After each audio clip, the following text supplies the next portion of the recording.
All right, Joellen, I see we have tools on the table Yes. here. So we're going to talk about what? Cleaning those tools? Yes, right? and keeping everything sanitized and trying not to spread disease and insect problems in the garden. Right, and also weed seeds as well. And right? weed seeds too. Yeah. Yes. I have to tell you, the number one tool that I use is these pruners. Okay. And there's a lot of moving parts on them. So sometimes these will get loose, and you may need to have a screwdriver to tighten them or loosen them as you see fit. Okay. So always have a screwdriver around for that. A lot of times that I will go through a garden and I'll have touched a plant, and you know what?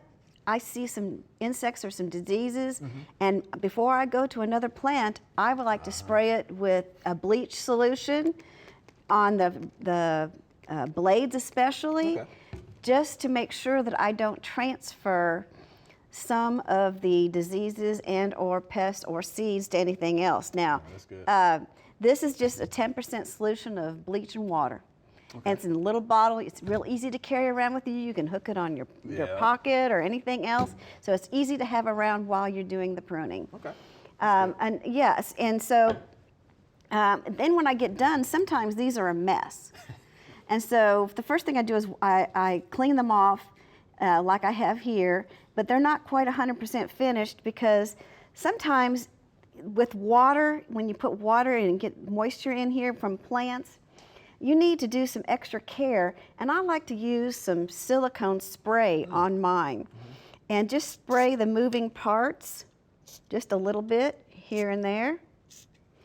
And even on these, the part that goes between the two handles to keep them out, I like to spray that a little bit. And then you just kind of work them.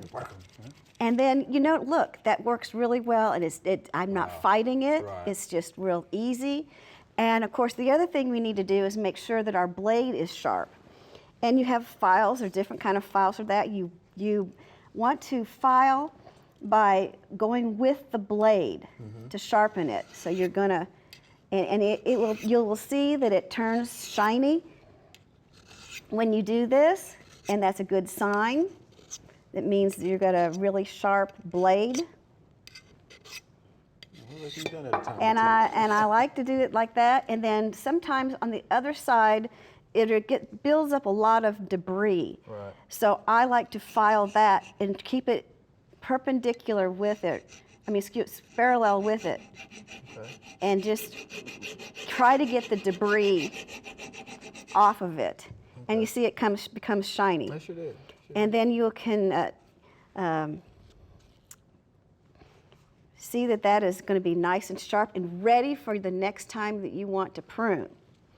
So that's what I do with these all the time. Because you want clean cuts, right? Clean cuts, a lot easier. Now this is an anvil style of pruner. I usually like the scissor cut, but this one happens to be very good. But debris gets in here. So I like to take an old toothbrush and make sure the debris is out of there before I then will then do the same thing with it. Okay. I've always, every time I probably sharpen this every time that I use it, because I like this to be really, really sharp. And again, you go with the blade. And when you're done, you know you're done because it's shiny. It doesn't have to be 100% shiny, but mostly. And if you have trouble getting in a small part, I like this little one, and sometimes I use it on the small parts of this.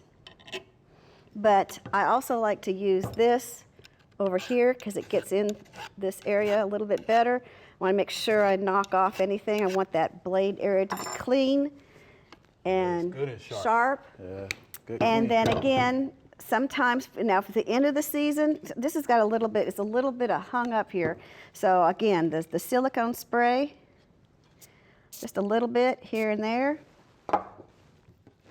And it makes it, a lot easier to move. It doesn't take much.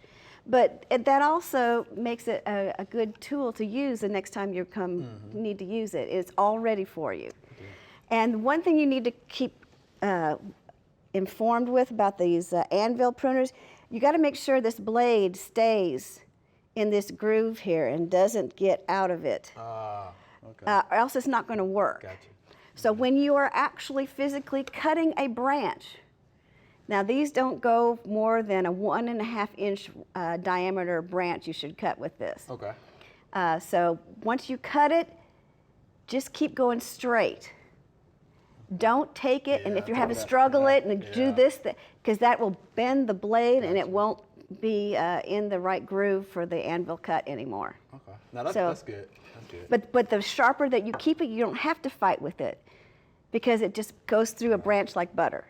No, that is good. So because I'm guilty of you don't do that. Yeah. Because you want to keep them nice and sharp and working in good order. Now then you have some other tools like this. This is probably the most used shovel that I have, because I don't dig big things anymore. Okay. And also I spray this with bleach when I get done with it too, just to make sure that there is no diseases or seeds hanging on it. And now this is the end of the season for this. Okay. So I do like to keep it sharp. And as you can see, I have been sharpening it. Yeah, I can tell. And this one is sharpened this way. There's a little bit of a bevel on there, and you want to keep it sharp.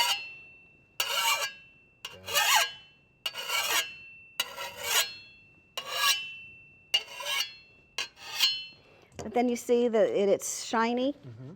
And that means that I've sharpened it a little bit, and you can feel it's a little bit sharper at the base.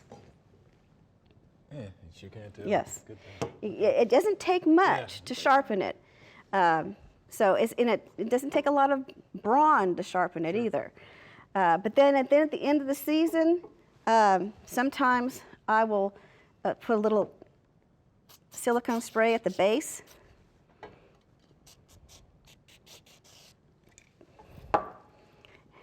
And then, of course, this one happens to be a wood handle, so I like to use a little linseed oil. Yeah. I gotta pop it open. There you go. All right. It doesn't take a whole lot of this. And you simply see there's some wood spaces, and you just simply rub this on the wood handle all the way up and down. Yeah. And you see how it's changed colors and gotten shinier? And it doesn't take much. That's basically half done. And I guess once you finish with that, then you go ahead and store it? I just hang it in the garage, in the storage. And if I ever have to use it again, I just want to make sure that I keep the blade at the end nice and clean for the next time I use it. And there we go. It doesn't take much. Doesn't take much. Doesn't take much. Joellen, we appreciate that, and we'll let you finish up, with your other tool. But yeah, this is a good practice to do, as the season winds down, right? Yes. We appreciate that much. Thank you. You're welcome. Thanks for watching the video. I hope you enjoyed it. To find out more information on this topic, just click on the familyplotgarden.com link in the description.